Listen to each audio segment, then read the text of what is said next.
नमस्कार। कार्यक्रम 6 प्रश्नमा यहाँलाई स्वागत छ। म राजीव खत्री। आज हामी समसामयिक राजनीतिक विषयमा रहेर कुराकानी गर्दैछौँ।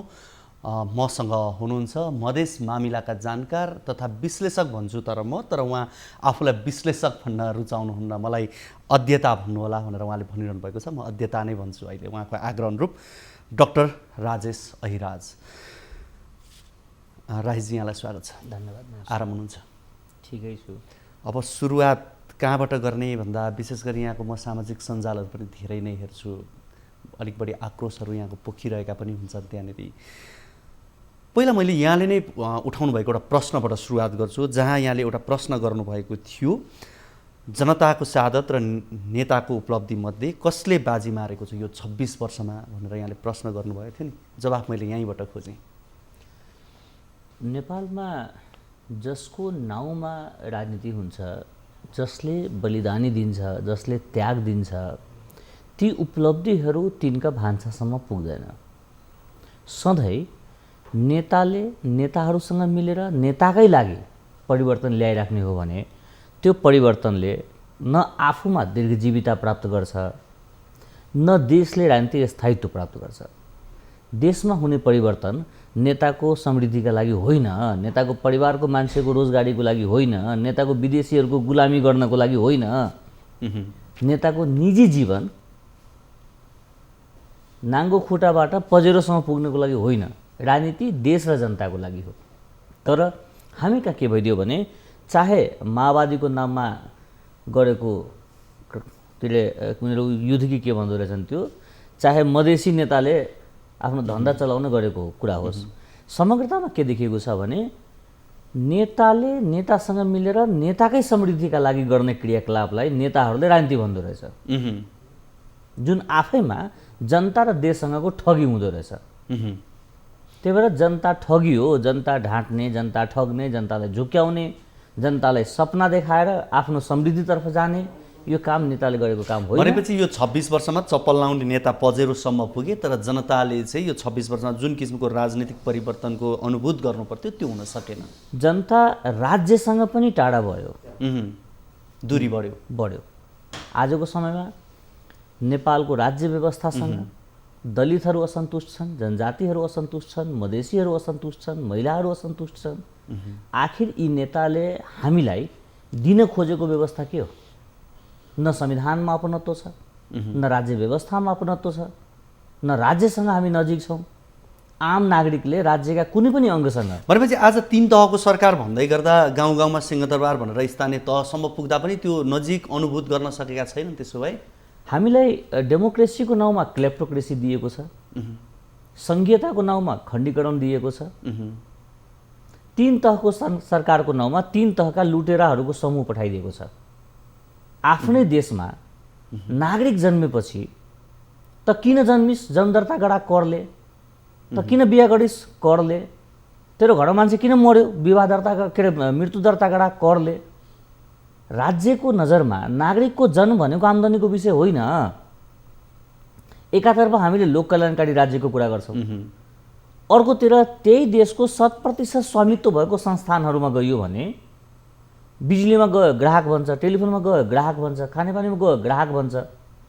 यदि मेरो राज्यको 100% लगानीको संस्थानकोमा म ग्राहक हो भने मेरो राज्य साउ हो नि त। अनि साउ र ग्राहक बिचको सम्बन्धलाई लोक कल्याणकारीको नाम किन दिने?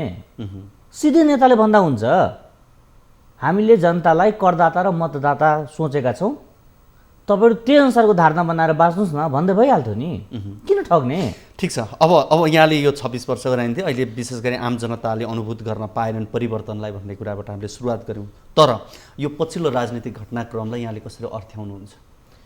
यो विशुद्ध निजी स्रोत, निजी साधन, निजी सम्पत्तिको भविष्यसम्मको सुरक्षाको ग्यारेन्टी नभइदिँदा नेताहरू आत्तेका हुन्। जनताले नेताको गन्तव्य र मन्तव्य बिचको दूरी बुझिसके। नेताहरूको वैधानिकता कायम भइराख्दा पनि सामाजिक स्वीकृति गुम्न थाल्यो। आफूले पूर्वमा गरेका अपराधहरूका फाइलहरू खोल्न थाल्यो। अब म असुरक्षित हुने भएँ, मैले जनतालाई ढाँटेका, शहीदका छोराछोरीलाई ढाँटेर आफ्नो परिवारको 12 जना मान्छे नियुक्ति गरेका कुरा जनताले बुझे। मैले देश लुटेर कहीँ जम्मा गरेका कुरा जनताले बुझे, अब मलाई जनताले भोलि लखेट्लान्, त्यसका लागि उनीहरूले कुनै ठाउँमा आफ्ना सम्पत्तिको सुरक्षा खोजेको छ, आफ्नो भविष्यको सुरक्षा खोजेको छ।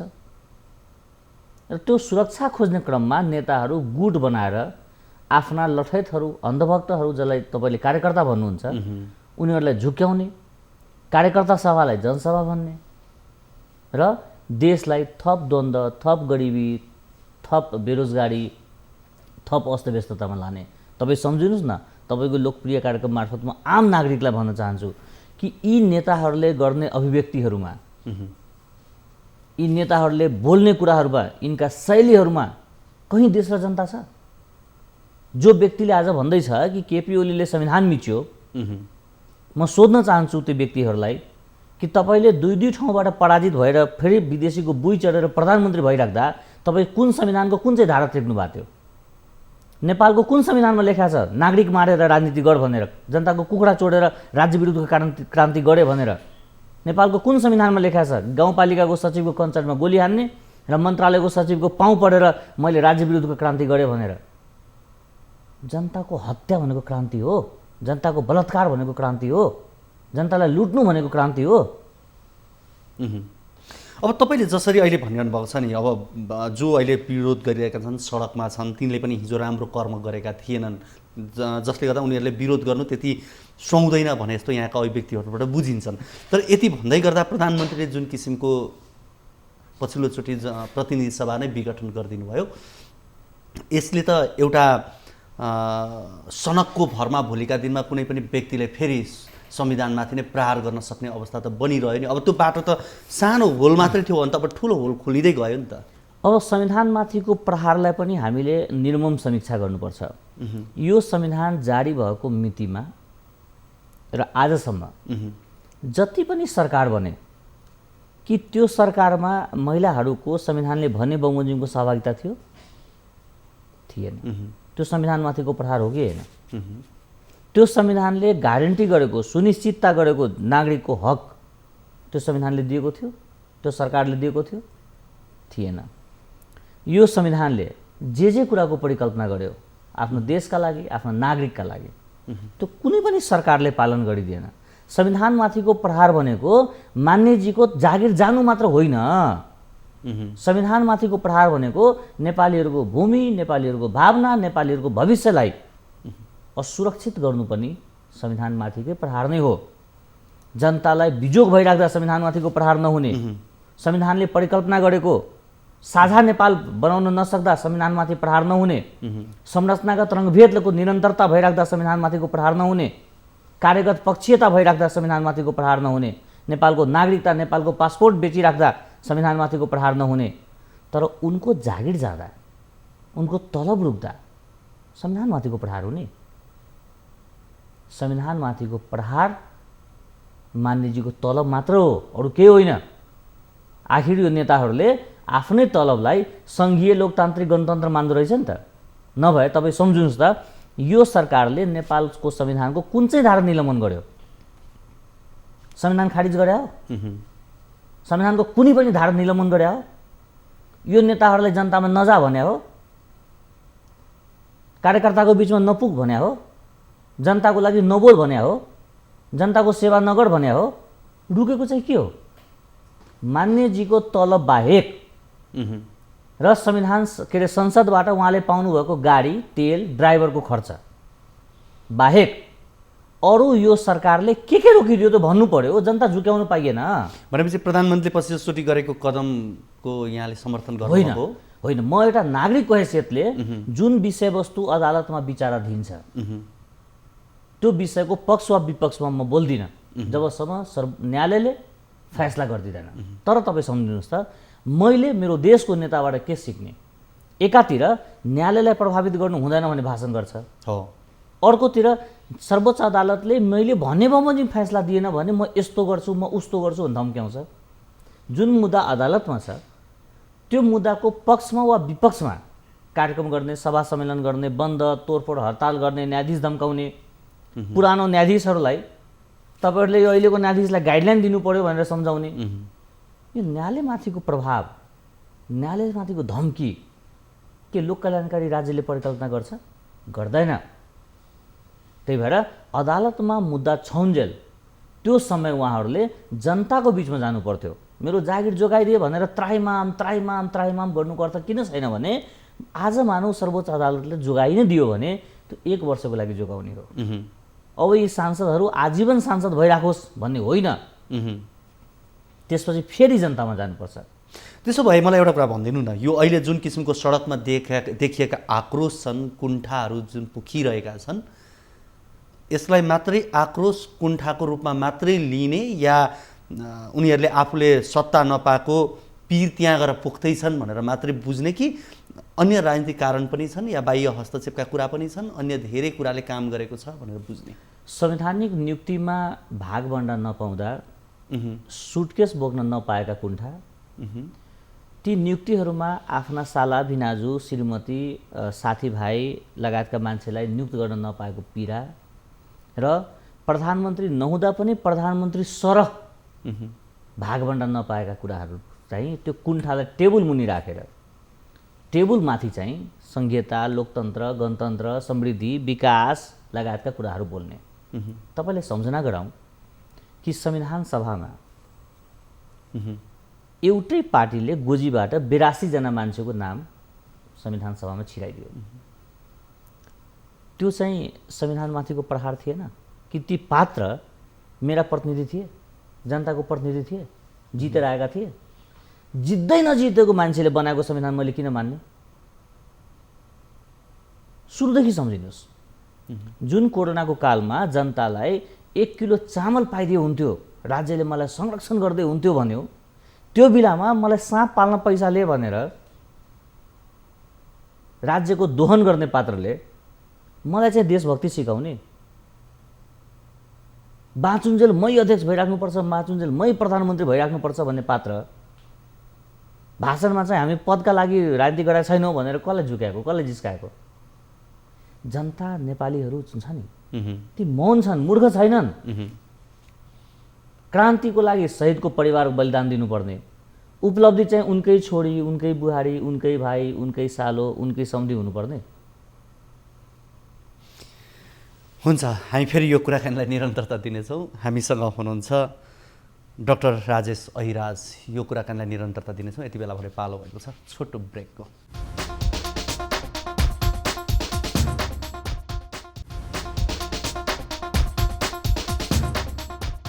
दर्शकवृन्द, आजको 6 प्रश्नमा हामी समसामयिक राजनीतिक विषयमा कुराकानी गरिरहेका छौँ। हामीसँग हुनुहुन्छ मधेस मामिला जानकार तथा अध्येता डाक्टर राजेश अहिराज हुनुहुन्छ।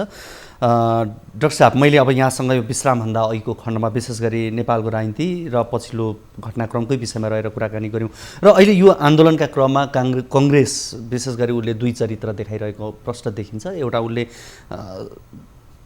अदालतलाई पनि पर्खिरहेको जस्तो, अर्कोतर्फ आन्दोलनलाई पनि निरन्तरता दिइरहे जस्तो यो 2 तरिका देखिन्छ भने अलिकति मधेसवादी दलहरूसँग अलिक बढी यहाँले कटाक्ष पनि गर्नुहुन्छ र सँगसँगै किन हो अलिक बढी तिक्तता मधेसवादी दलसँग यहाँको देखिन्छ? उहाँहरूको भूमिकालाई चाहिँ अहिले कसरी लिनुभएको छ भनिदिनुहोस् त। पहिलो कुरा त नेपालमा मधेसवादी दल नै छैन। खेतीपाती गर्न मधेस ओर्लेका केही व्यक्तिहरूको समूह हो र मेरो उनीहरूसँग कुनै तिक्तता छैन। प्रेम छ, त्यही भएर आलोचना गर्छु, सुध्रिहालोस् भन्ने चाहना राख्छु, त्यही भएर उनका कमजोरी बताउँछु।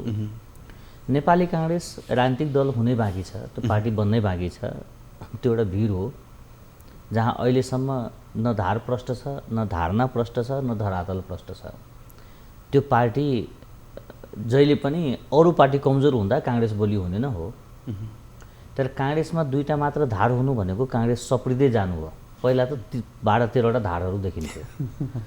रहेको कुरा मधेस केन्द्रित दलको यहाँले कुरा गर्नुभयो, जुन त्यो मधेस केन्द्रित दल नभनिदिनु भयो भए मधेससँग न्याय हुन्थ्यो। जसपाको कुरा हो, जसपाले चाहिँ समग्रमा तपाईँ हेर्नुभयो भने जसपा राजनीतिक फिरङ्गीहरूको कब्जामा छ। त्यो भनेको काङ्ग्रेसबाट पठाइएका, खेदिएका, एमालेबाट पठाइएका, खेदिएका, माओवादीबाट पठाइएका, खेदिएका ती पात्रहरूको नेतृत्वमा मधेसको मुद्दा कब्जामा फँसेको छ र यिनीहरू त्यहाँ रहुन्जेल मधेसले न्याय पाउँदैन। किनभने नेता र राजनीतिक बिचौलिया फरक कुरा हो। काङ्ग्रेसको विरोध गरेर मधेसमा जाने मधेसमा मत बटुल्ने र त्यो मत फेरि काङ्ग्रेसलाई नै बुझाएर 2-4 मन्त्री मागिहाल्नु। भनेपछि उनीहरू राजनीति गर्दैछन्, बिचौलियाको काम गर्छन् भन्ने कुरा विशुद्ध मतका भरियाहरू हुन्। मधेसभरि एमाले मधेस विरोधी हो, शोषक हो भनेर हल्ला गर्ने, मत बटुल्ने र त्यो मत फेरि एमालेलाई नै बुझाएर, अरूलाई बुझाइदिँदा हुन्थ्यो नि त। जसको विरोध गर्ने उसैको पार्टीमा मत बुझाइदिने र 2-4 मन्त्रालय, 2-4 राजदूत, 2-4वटा मान्ने के हुन्छ त्यो माग्ने, त्यो मागेका कुरा फेरि मधेस नलाने, घरमै लाने। तर यिनले गर्दाखेरि मधेस राज्यभन्दा टाढा भयो। र समग्रमा मेरो बुझाइ के छ भने हाम्रो देशमा लिडर जन्मेन, डिलर मात्रै जन्म्यो। एउटाले एउटा विदेशीको डिल गर्ने, अर्कोले अर्को विदेशीको डिल गर्ने, र नेता मात्रै डिल गर्दै हुन्थ्यो। यहाँ त नागरिक समाजहरू पनि देखियो। यहाँ त जब जब नेपालमा विदेशीहरूको लगानी सङ्कटमा पर्छ तब तब एक खाले मान्छेहरू म नागरिक समाज हो भन्दै सडकमा देखिन्छ। जब जब नेताको श्रीमान श्रीमती बिचमा झगडा पर्छ तब तब एक खालको नागरिकहरू नागरिक समाज भन्दै सडकमा आउँछ। जब जब नेपालमा नेताहरू असहज परिस्थितिमा जान्छ तब तब अङ्ग्रेजी बोल्न सक्ने, कहीँ आइएनजिओमा जागिर खाएको, रिपोर्टिङ बुझाए बाबत पैसा पाउने, जसको यो देशसँग कुनै सम्बन्ध हुँदैन, नेपालीत्व हुँदैन, जो चाहिँ लन्डन पुग्छ लोकन्थली पुग्दैन, त्यस्ता पात्रहरू सडकमा देखिन्छ र ठुलो क्रान्तिका कुरा गर्छ। तर उनका क्रान्ति जनतासँग जुडेको हुँदैन। आज पनि जो व्यक्ति आफूले सडकमा देखाइराखेको छ, उभिराखेको छ, क्रान्तिका कुरा गर्दैछ, तपाईँले सम्झना गराउँ कि ती व्यक्तिहरू किसान आन्दोलनमा कहीँ पनि थिएन। नेपालका किसानहरूले मकैको बिउमा ठगिँदा तपाईँले सम्झना होला कि एउटा मधेसी दलबाटै कृषि मन्त्री भएको पात्रले एउटा विदेशीसँग एक खालको सम्झौता गरेर बिउ लिए र देशभरिका किसानलाई दिए, जुन किसान त्यो बिउ प्रयोग गरे बापत उनका मकैमा दाना लागेन। आफ्नै किसानलाई ठगे। ती पात्र अहिले पनि जीवितै छ, नाम नलिउँ, तर ती किसानहरू गाउँबाटै खेतैबाट त्यो मकैको चाहिँ बोटै काठमाडौँ ल्याएर जुलुस गरिराख्दा यी नागरिक समाज कहीँ भेटेको थिएन। भनेपछि नागरिक समाज भनेर जुन भनिन्छ त्यसको जिम्मेवारी उनीहरूले पुरा गरेका छैनन्, अर्थात् बुझेकै छैनन्। यी नेताका मनोरञ्जनका भरिया हुन्। एउटा नेतासँग रिस उठ्दा अर्कोको लागि प्रेस विज्ञप्ति निकाल्ने, अर्कोसँग रिस उठ्दा अर्कोको लागि विज्ञप्ति निकाल्ने, यी भरियाहरू स्वचालित छैनन् देश र जनताको लागि। तर अहिले त हामी अब तेस्रो जनआन्दोलन सुरु भयो, लहर ल्याउँछौँ भनेर लागिरहेछन् नि। अनि के को लागि आन्दोलन? अब नेपालमा के का लागि आन्दोलन? अब आन्दोलन होइन, अब समीक्षा र दण्डको बेला भइसकेको छ। अब नेपालले आन्दोलन खोजेकै होइन, अब खोजेको भनेको समीक्षा हो कि नेताले अहिलेसम्म के गरे के गरेन। जनतालाई हाम्रो क्रान्ति सफल भयो भने 10 वर्षमै नेपालमा सिङ्गापुर बनाउनेहरू एउटा आफ्नो श्रीमतीको इलाज गराउन सक्ने नेपालमा हस्पिटल खोल्न सकेन। मधेसमा क्रान्तिकै लहर ल्याउनेहरू ढाडमुनि चोट लाग्दा काठमाडौँ भाग्दो रहेछ, टाउको फुट्दा काठमाडौँ भाग्दो रहेछ जनकपुरबाट। अब क्रान्तिको बेला होइन, अब क्रान्ति नेपाली जनतालाई चाहिएको होइन। अब चाहिएको भनेको समीक्षा र दण्ड। जसले जनता झुक्यायो त्यसलाई जेल हाल्नुपर्छ। अब जसले जनता ठग्यो उसलाई दण्डित गर्नुपर्छ। अब जसले जनताको त्याग, जनताको बलिदानलाई आफ्नो निजी समृद्धि बनायो त्यस्ता मान्छेलाई, त्यस्ता नेतालाई श्रम अदालतमा लगेर जनताले देशले देखिने गरी दण्ड गर्नुपर्ने बेला भएको छ। मातृभूमिलाई ठग्ने, जनतालाई ठग्ने, जनतालाई झुक्याउने, आफ्नै देशमा आफै असुरक्षित बनाउने, 15,000 20,000 को लागि देश छोडेर भाग्नुपर्ने, रोजगारी गरेर परिवार पाल्न नसक्ने नागरिक बनाएर, नागरिकलाई करदाता र मतदाता भन्दा माथि उठ्न नदिएर सधैँ प्रदर्शनको विषय बनाउनु। नागरिक भनेको प्रदर्शनको कुरा हो। मैले यति उतारेँ, मैले उति उतारेँ, मेरो यत्रो जनसागर, उत्रो जनसागर, के हामी उसको प्रदर्शनको विषय हो र? यदि उनीसँग यत्तिकै नागरिक उतार्ने क्षमता थियो भने यो 15 वर्षमा भ्रष्टाचारका विरुद्धमा नागरिक किन उतारेन? सुशासनको विरुद्धमा, सुशासनका लागि नागरिक किन उतारेन? आफ्ना ती कार्यकर्ता जम्मा गरेर अब तिम्रो गाउँमा महिला हिंसा नहोस् भनेर किन गर्न सकेन? नेपालको 77 जिल्लामा एउटा गाउँपालिका किन बनाउन सकेन जहाँ भ्रष्टाचार मुक्त होस् यो गाउँपालिका भनेर हामीले भन्न सकौँ? छ। यो तपाईँले यस्ता किसिमका आक्रोशहरू पोख्दै गर्दा या यो आम आक्रोश होइन, आम आक्रोश होइन, जनतालाई नागरिकको लागि यो सत्य हो। आज आम नागरिकले पनि यही कुरा उठाउँदै गर्दा र तपाईँले आम नागरिकका बोली बोल्दै गर्दा आज टेलिभिजन हेर्ने आम दर्शकले पनि तपाईँको कुरा पक्कै मन पराउनु भएको छ, किनभने आम जनताको बोली बोलिरहनु भएको छ। तर मैले यति भन्दै गर्दा पनि, यहाँले यति भन्दै गर्दा पनि जुन जुन दलले, जुन जुन गुटले जहाँ सभा गर्छन् त्यहाँको उपस्थिति हेऱ्यो भने फेरि के भन्ने त्यो उपस्थिति? त्यो आस्था होइन, व्यवस्था हो।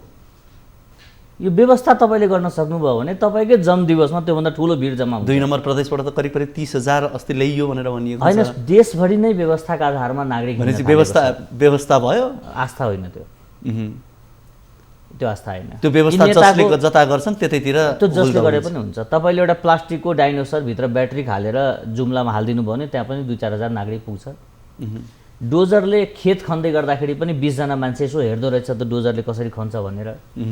त्यो भिडलाई आधार बनाएर सत्यलाई ओझेलमा पार्न सकिँदैन। सत्य के हो भने नेपालका नेताहरू जनता ठग्छन्, जनता झुक्क्याउँछन्, देश दोहन गर्छन्, जनतालाई भावनात्मक रूपमा घृणा फैलाउँछन्, जात जाति बिचमा द्वेष घृणा फैलाएर देशलाई नै दोहन गर्नुलाई राजनीति ठान्दो रहेछ, जुन सही अर्थमा अपराध हो।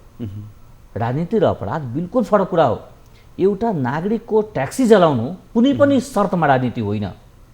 ट्याक्सी जलेको आज कति दिन भयो, किन दिन सकेन माधव नेपाल प्रचण्डले त्यो ट्याक्सीको पैसा? त्यो झलनाथले साँप पाल्न पैसा लिन सक्यो, आफ्नो उपचारको लागि दिल्ली जान सक्यो, त्यो पैसा कटौती गरेर ट्याक्सीवालाले दिए हुन्थ्यो नि त। त्यो किसानको आज के स्थिति छ? तोडफोड, हिंसा, हत्या, त्यसलाई राजनीति ठान्ने? नेपाल बन्द भनेको राजनीति हो 21औं शताब्दीमा, ढुङ्गै युग हो यो।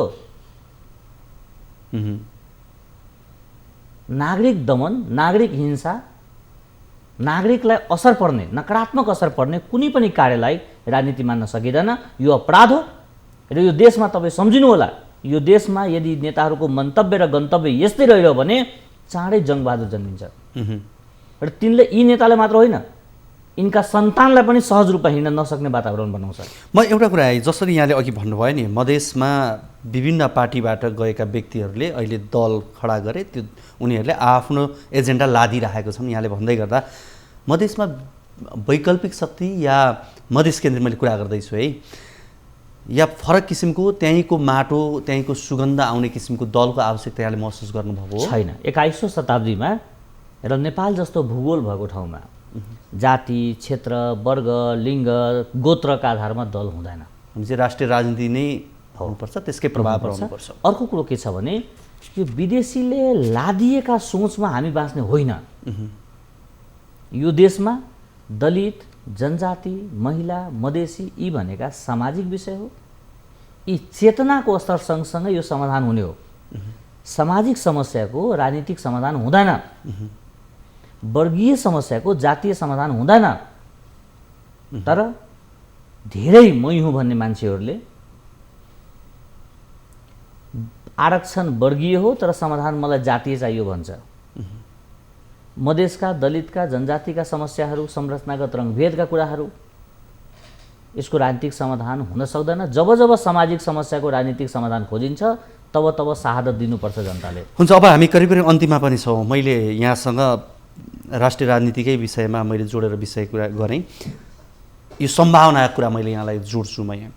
जस्तो अदालतमा यति बेला विचाराधीन छ मुद्दा प्रतिनिधि सभा पुनर्बहाली गर्ने कि नगर्ने भन्ने विषयमा। यदि यो पुनर्स्थापना भयो भने के हुन्छ? यदि भएन र निर्वाचनमा देश गयो र प्रचण्ड नेपाल पक्षधर निर्वाचनमा गएनन् भने के हुन्छ? यदि संसद विघटन सदर भयो भने